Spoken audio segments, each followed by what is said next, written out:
We have our first official reporting on a potential GPT-5 release date. Google and Microsoft are going all in on vibe coding, and the White House AI action plan is as controversial as it is bold.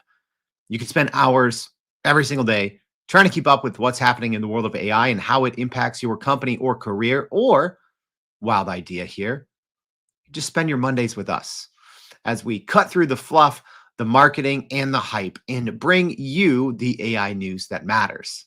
All right, I'm excited for today's episode. A ton going on in the world of AI. Hope you're ready for a quick hitting recap, too. What's going on, y'all? If you're new here, welcome. My name is Jordan Wilson, and this is Everyday AI. This is your daily live stream podcast and free daily newsletter, helping everyday business leaders like you and me not just keep up with AI, but how we can leverage this all to get ahead to grow our companies and our careers. So if you're trying to be the smartest person in your department when it comes to AI, it starts here, the unedited, unscripted podcast and live stream. But where you take it to the next level is at our website, youreverydayai.com. So there, not only is it like a free generative AI university with hundreds of leading experts in the world, you can go listen to whatever you want. It's all on our website, all for free. But also make sure you go sign up for our free daily newsletter where we recap not just everything happening in the AI news, but each day's podcast episode. It's all in there. So yeah, we do the AI news on Mondays, most Mondays, Hot Take Tuesdays, putting AI to work Wednesdays, and usually some interviews on Thursdays and Fridays. So I'm excited. Let's get into, without further ado, the news for July 28th this week. And hey, what's up, live stream audience? Good to see you. Would love to hear your thoughts, and I'll share them live as we go along. So our friends joining us on YouTube, Big Bogey Face and Nathan, good morning to you all. And Frank and Dan and Ted, everyone else, thanks for joining us. People on the LinkedIn machine, Dr. Scott, Marie, Joe, everyone else, thanks for joining us. Would love to hear your comments as we go along.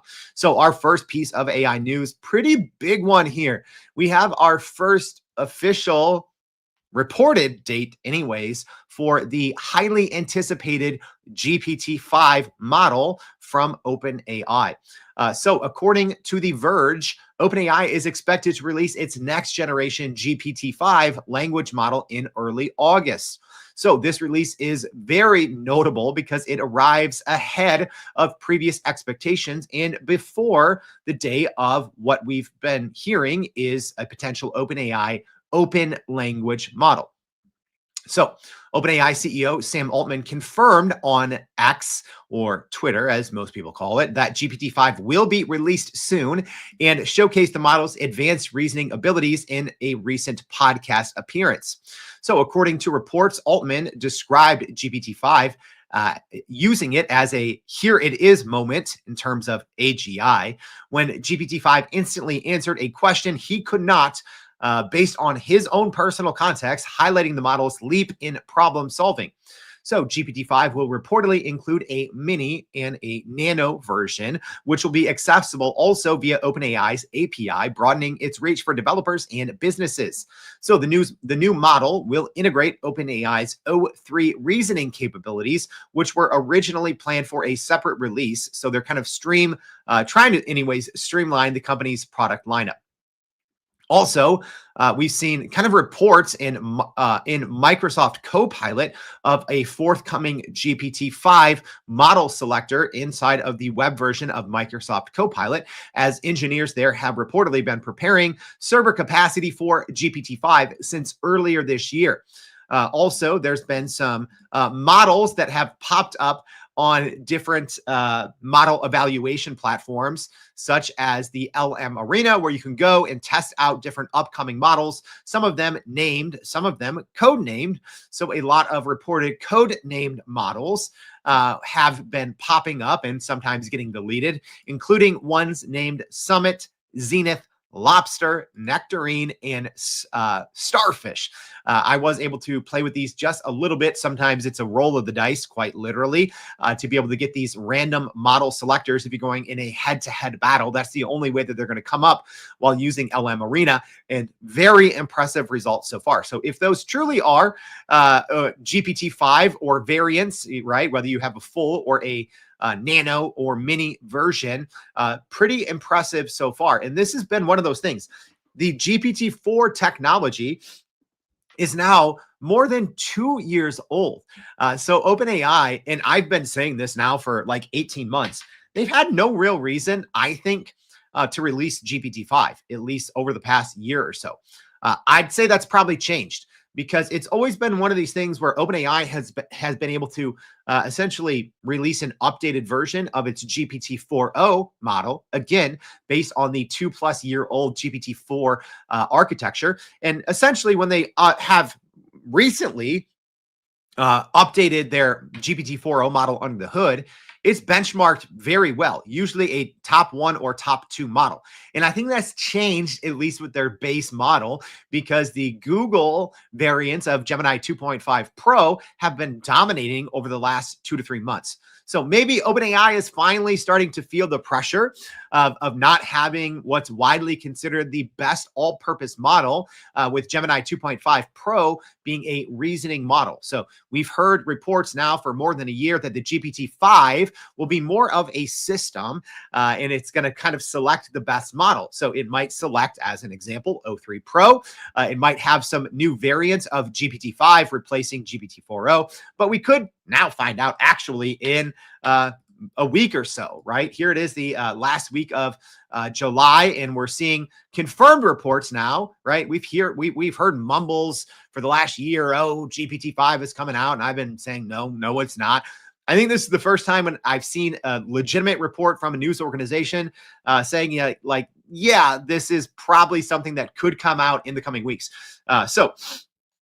Pretty big news here. Dr. Scott asking, do you think the GPT-5 release or other company releases will beat the EU AI Act 8.2 implementation, extending their time for compliance to 8/27?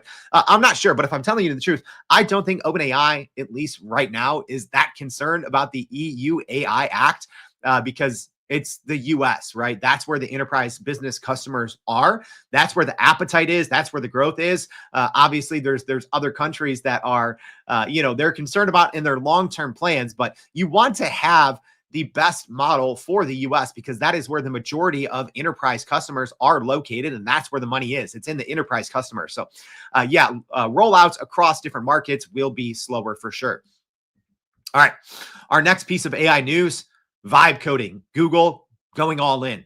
So Google has started testing and has officially released Opal, a new AI-powered tool that lets users build mini web apps from a simple text prompt.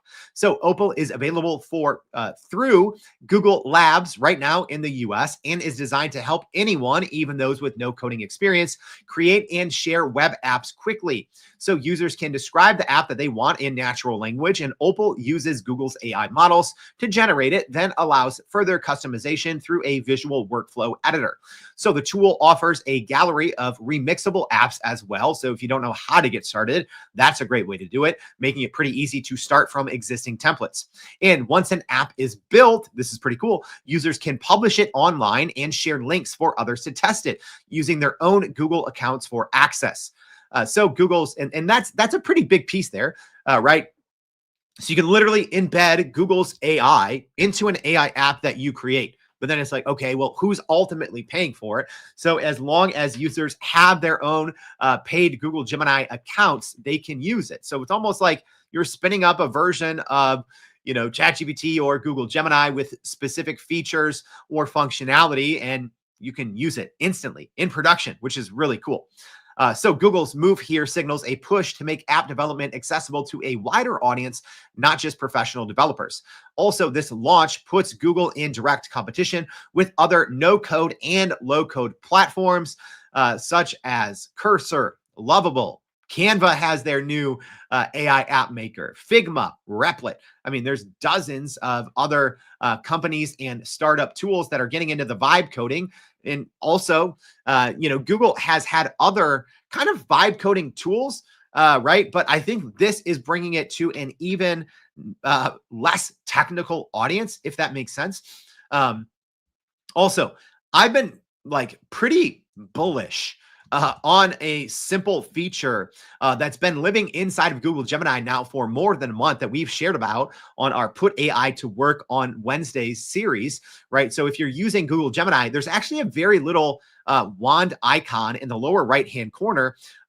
If you're using a paid Google Gemini account, you can essentially embed Google Gemini into any web app that you're building inside Google Gemini. Super meta, right? But it's been this little icon, and I've been saying for weeks now that is one of my favorite features that I've seen of any platform, and how I was kind of surprised that Google kind of snuck this out under the radar.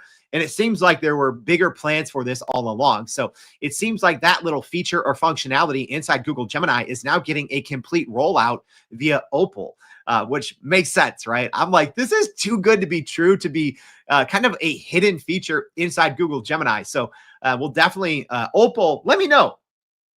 Live stream audience, podcast people, you can actually leave a comment on the podcast. I can't reply to them, but let me know. Opal, yes, or Opal, no. Should we do a dedicated Opal show in the near future? I'll leave it up to you guys. Unofficial vote via comments, right? So Opal, yes, Opal, no. Let me know if we should be covering it. All right. Our next piece of AI news.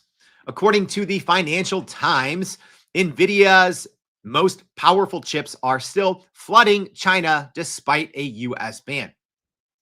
So according to the Financial Times, at least $1 billion worth of banned Nvidia B200 and other advanced AI chips from the US-based chip maker have been shipped to China since US export restrictions tightened in April.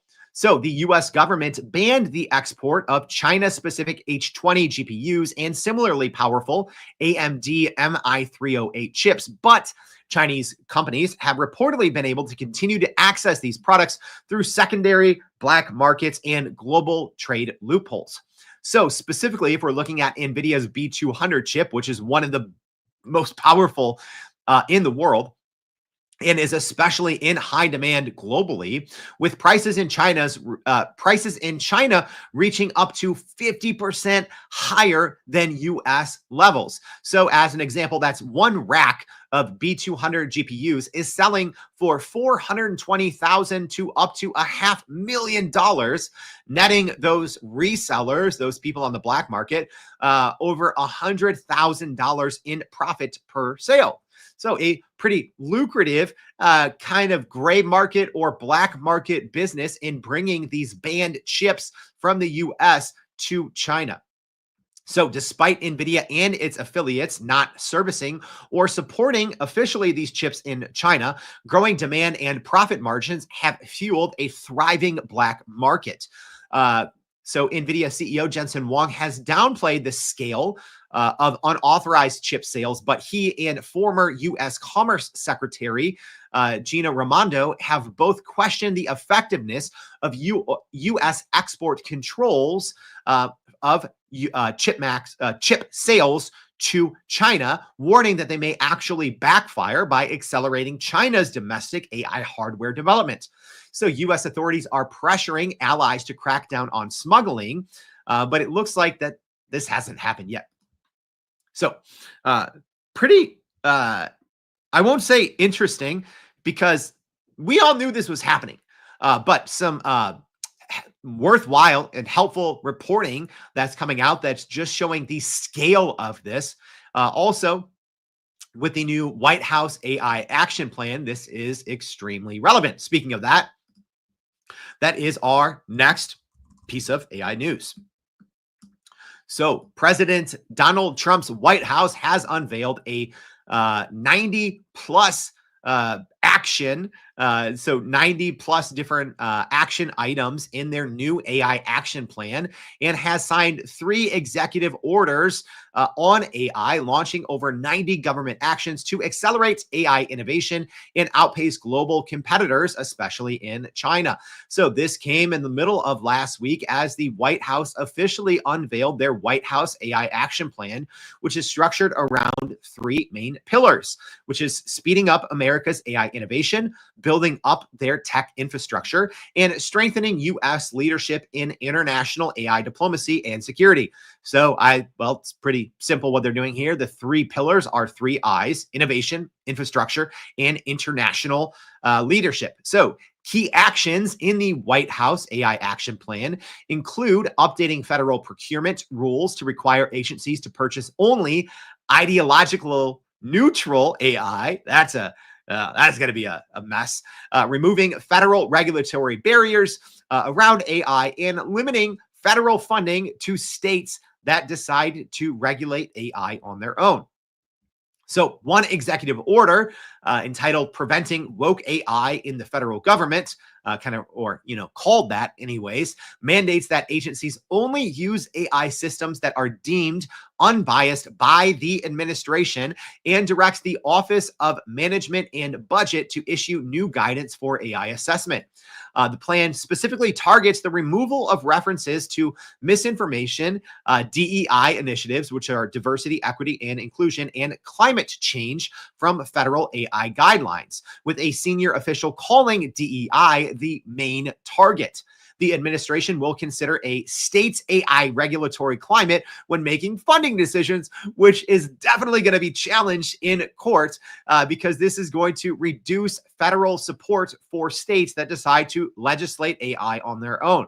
So previously, the Trump White House tried to pass this in their budget, which was nicknamed the Big Beautiful Bill, but U.S. senators knocked that provision down by a 99-1 vote, right? So essentially, they tried to pass this in legislation. It got shot down that said if states decide to make AI laws, they wouldn't be eligible for any federal funding. So now this is part of this executive order and the White House action plan that says the federal government can decide not to give a state federal funding. So yes, sorry, global listeners, things work a little differently here in the US, right? So different states obviously get funding from the federal government. So this allows the federal government to withhold funding if certain agencies are using what they decide is either woke AI or if individual states pass AI laws and regulations, right? So it gives the federal government sweeping authority, which we kind of broke this down. So I'm not going to get into all my hot takes on this one. So if you want that, make sure to go listen to episode 574 from Thursday when we go over the AI action plan in more detail.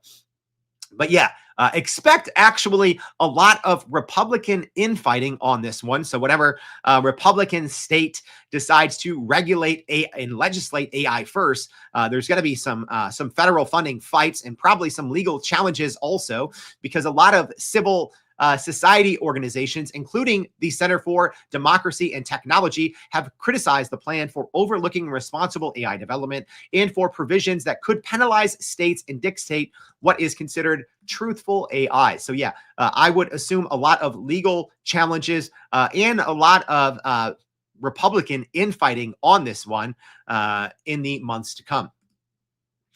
All right. Yeah, so a good question here.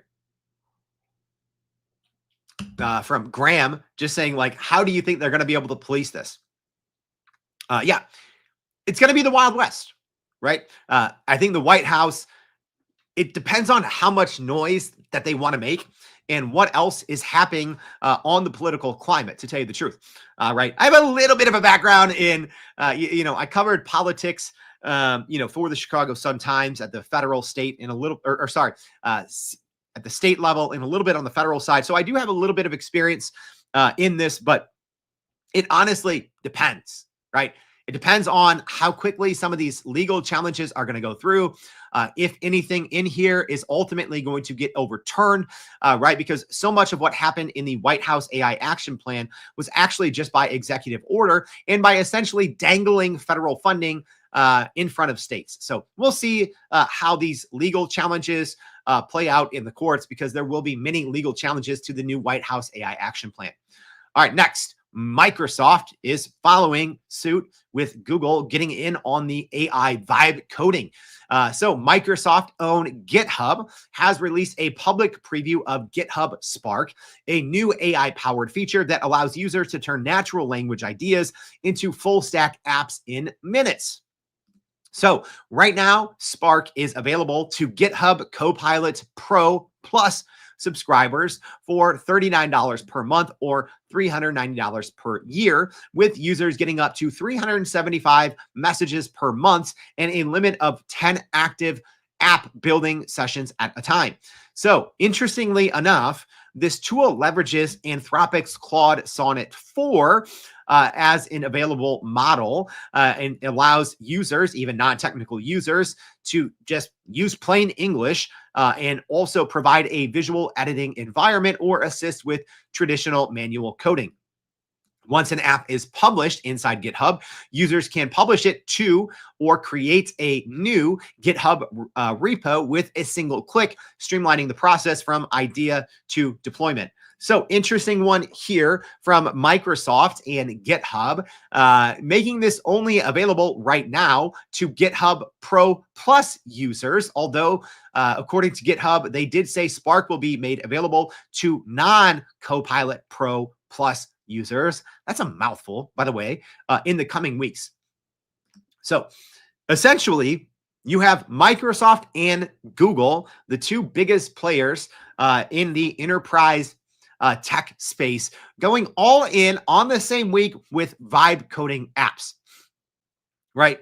I would be, if I'm being honest here, I'm going to give the edge to Google here, right? Because right now, even though I do think obviously more developers are using GitHub and using GitHub Copilot right now, I do think Microsoft's pricing here in their rollout doesn't make a ton of sense, especially if you compare it head to head. So Microsoft's main advantage here is, well, GitHub, right? Literally any developer uses GitHub, right? So the GitHub repository and being able to work directly with that is a huge advantage to Microsoft Copilot and GitHub as well. But I think Google, with the pricing, making so many of their vibe coding tools available for free or free 99, at least for me personally, I'm going to be following their vibe coding tool a little more closely with Opal than I will GitHub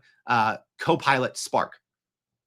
All right, more Google news. Our next AI news story is Google is now reaching out and trying to pilot a new licensing program amid search traffic decline.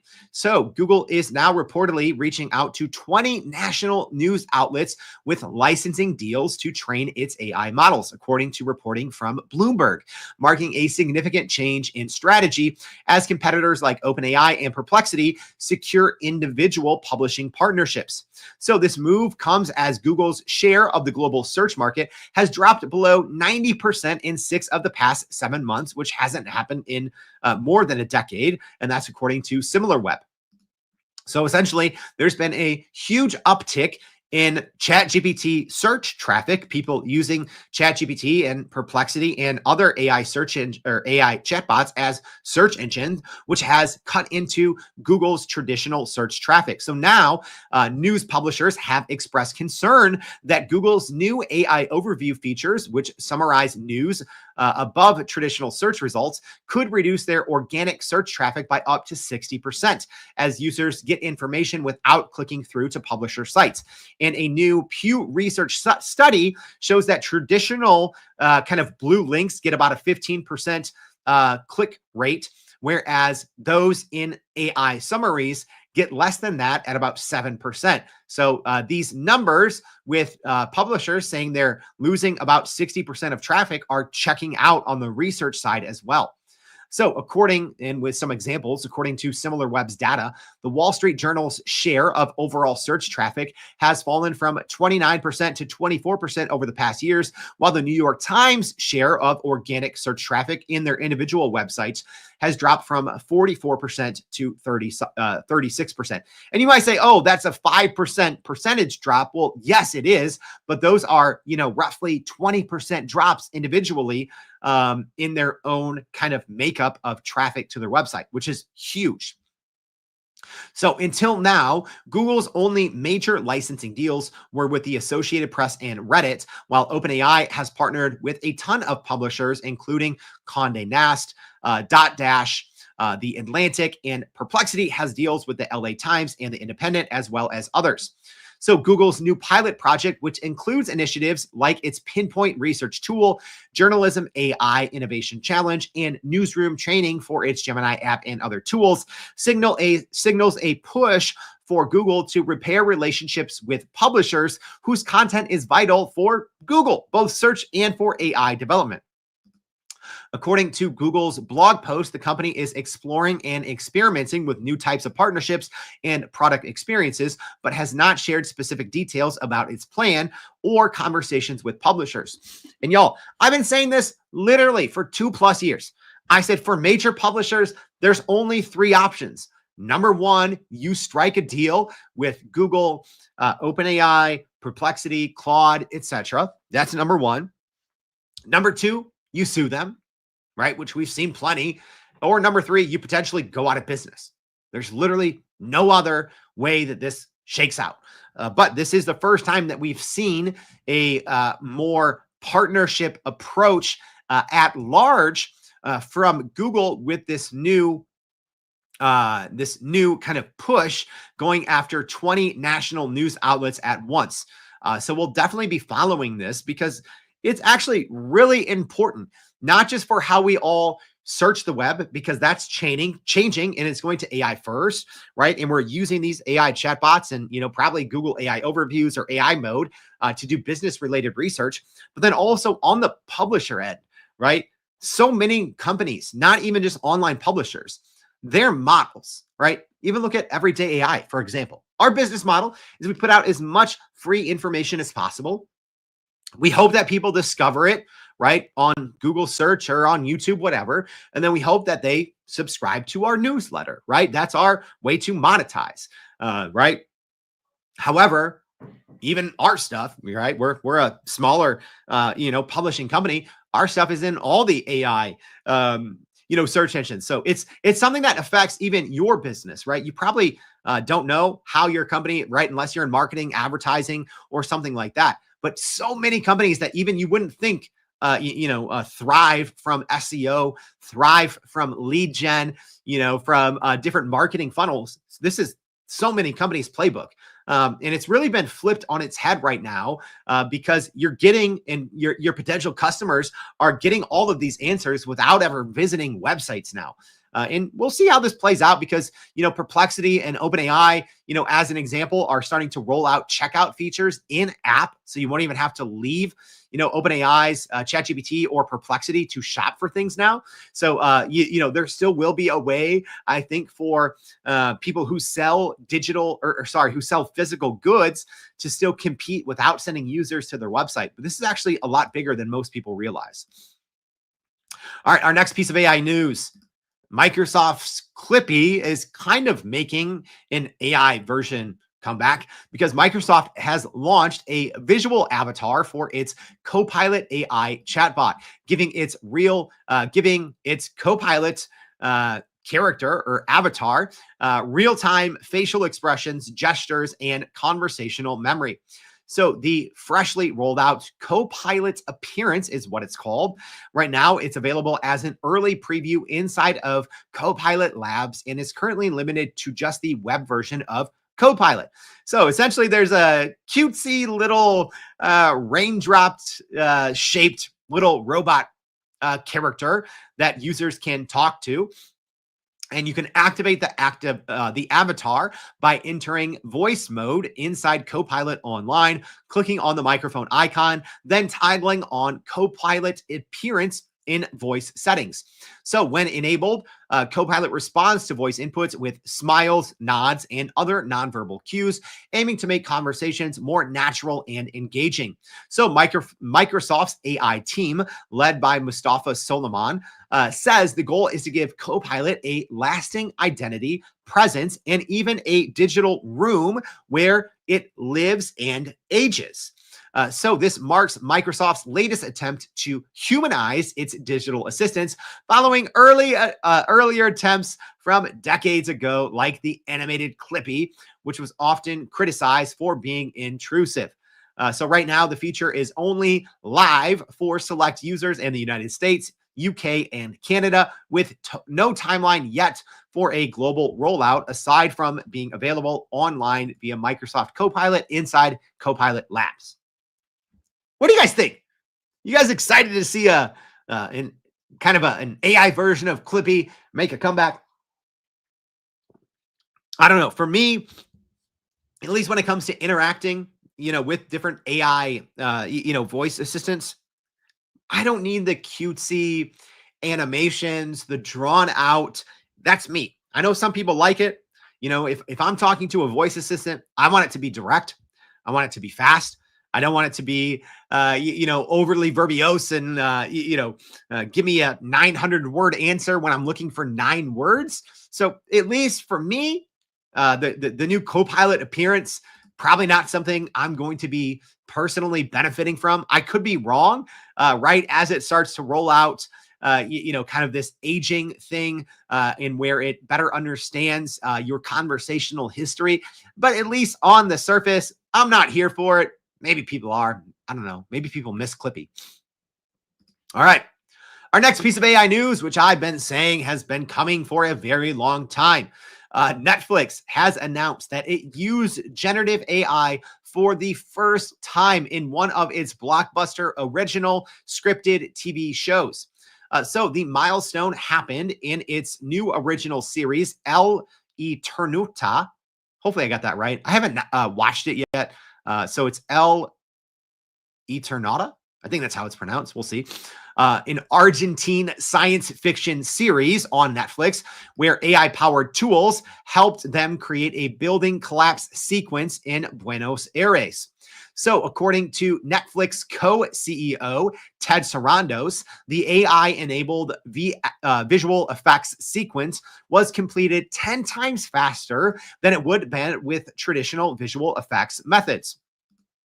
So the show itself featured a staggering 2,000 virtual effects shots, and its visual effects quality generated significant buzz after the series premiered in late April.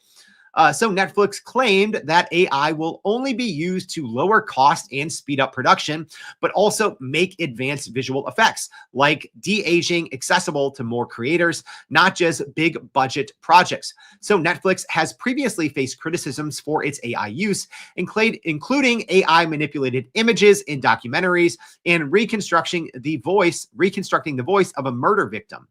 So the use of AI in film and TV remains controversial, with ongoing concerns about job security for actors and artists, as well as the artistic integrity of AI-generated content. So other streaming platforms such as Amazon are also experimenting with AI, using it for show recaps, content recommendations, and voice debugging. So Netflix has also, according to Bloomberg, started using video generating AI from the startup Runway for content production, although that tool was not used in this case in El Eternauta. So, no, I've been saying this for more than a year.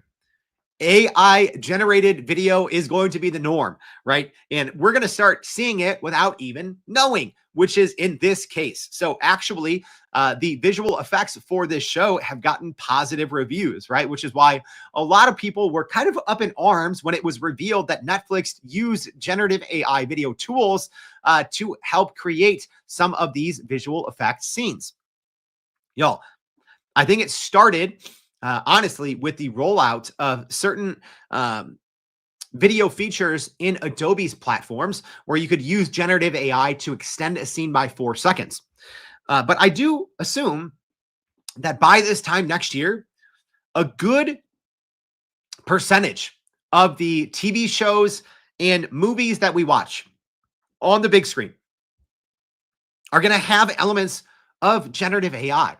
Right. I don't think, we're going to have entire blockbuster films created by AI, but it's going to be commonplace for certain segments, maybe even entire scenes to be AI generated, and most users are not going to know the difference because AI video has gotten so much better recently.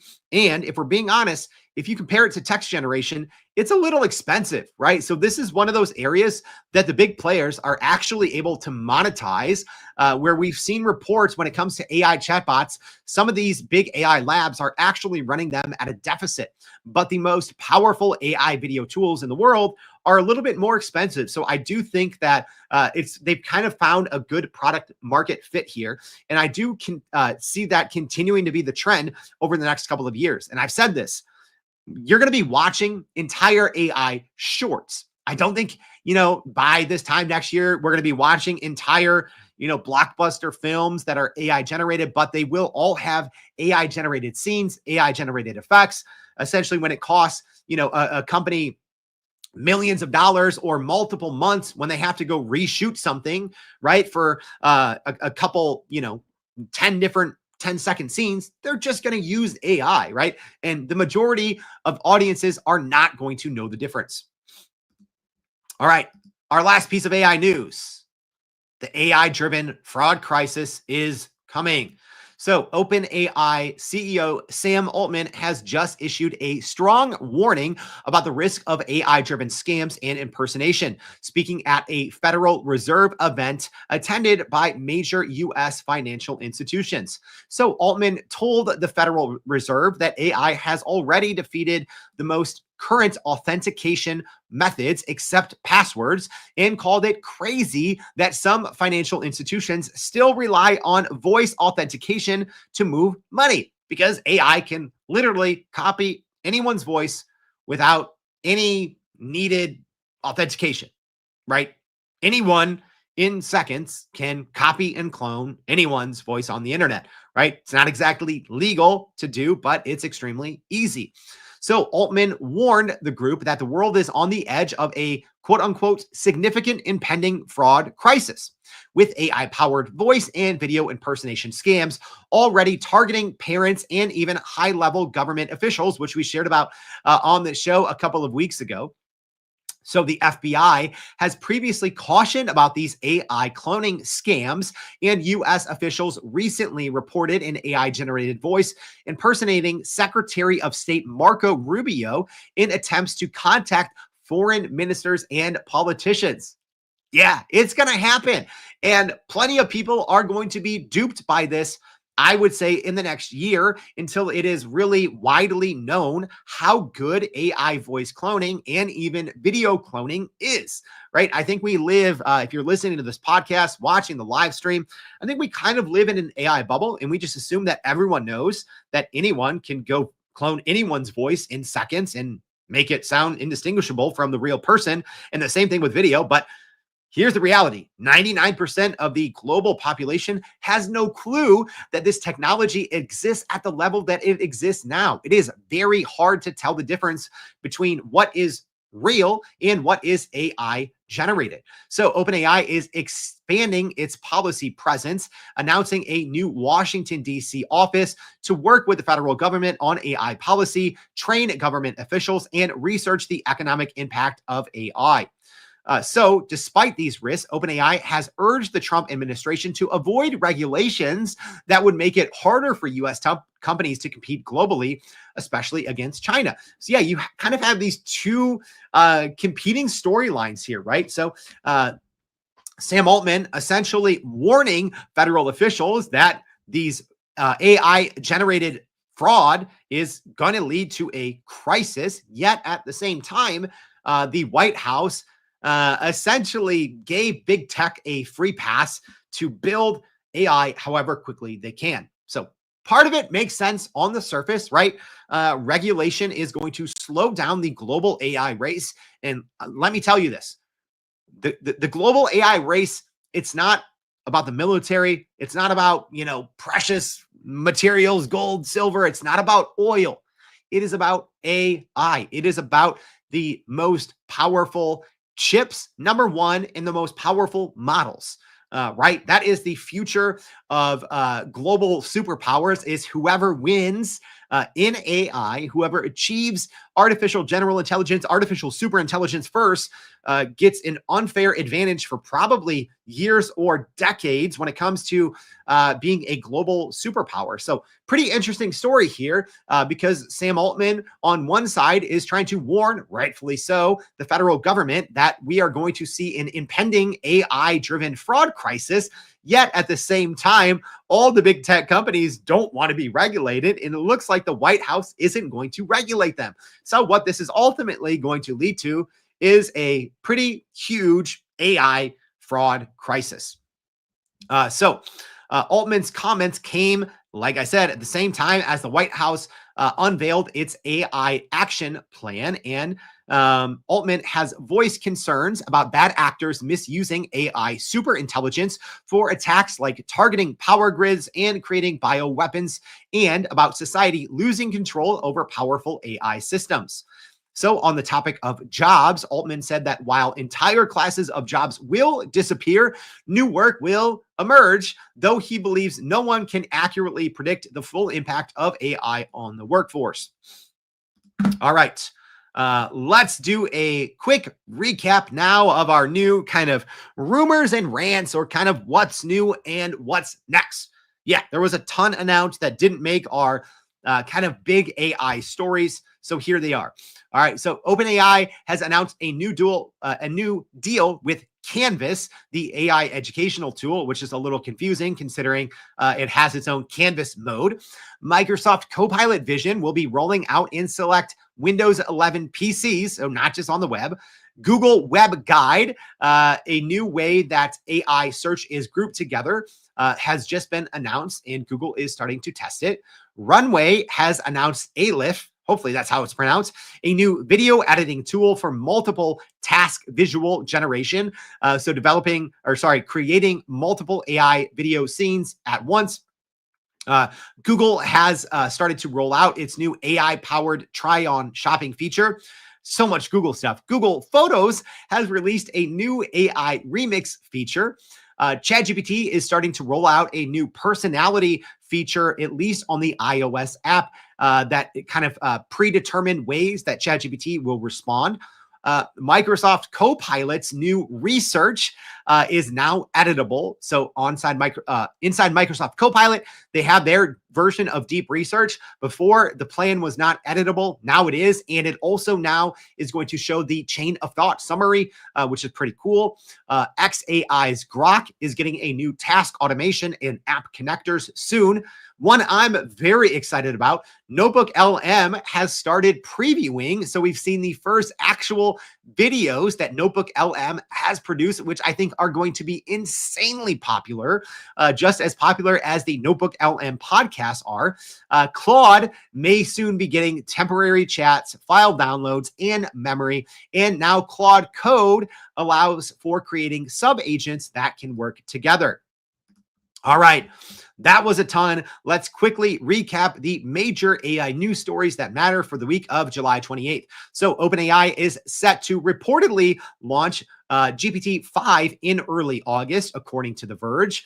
Google has launched Opal, a no-code AI vibe coding tool.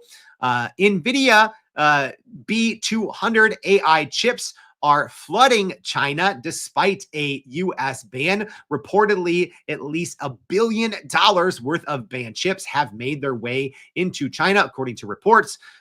U.S. President Donald Trump has signed a sweeping AI action plan prioritizing U.S. tech and deregulation. Microsoft's GitHub has launched their AI vibe coding tool, Spark. Then we had Google pursuing a news licensing deal with more than 20 national news outlets. Microsoft is bringing back Clippy, kind of, with their new Copilot appearance, which gives Copilot a face and visual avatar. Netflix announced that it used generative AI video tools for one of their new hit series. And OpenAI CEO has warned the federal government and banking institutions of a looming AI-driven fraud crisis. That was a ton to cover. So like I said, we do this every single Monday with our AI News That Matters segment where we cut through the fluff, just tell you what's new, what you should be paying attention to. Don't give you a bunch of BS. So I hope this show was helpful. And then we do this every single day, actually, not the AI News That Matters, but on Tuesdays, we do our Hot Take Tuesday. On Wednesday, we put AI to work on Wednesday, going over practical use cases of new generative AI tools. And then mostly for on Thursday and Fridays, we interview some of the brightest minds and leaders in AI. So that's kind of our weekly lineup that we've settled on over the last couple of quarters. So I hope this is helpful. If it was, please share this on social media. Don't just keep everyday AI as your secret cheat code. The only way we can keep this thing going is when you tell people about it. If you're listening on the podcast, we appreciate your support. Please make sure to like and subscribe to the channel. Leave us a rating. We'd appreciate that. And make sure after you're done doing that to go to youreverydayai.com, sign up for the free daily newsletter. So thank you for tuning in. We hope to see you back tomorrow and every day for more Everyday AI. Thanks, y'all.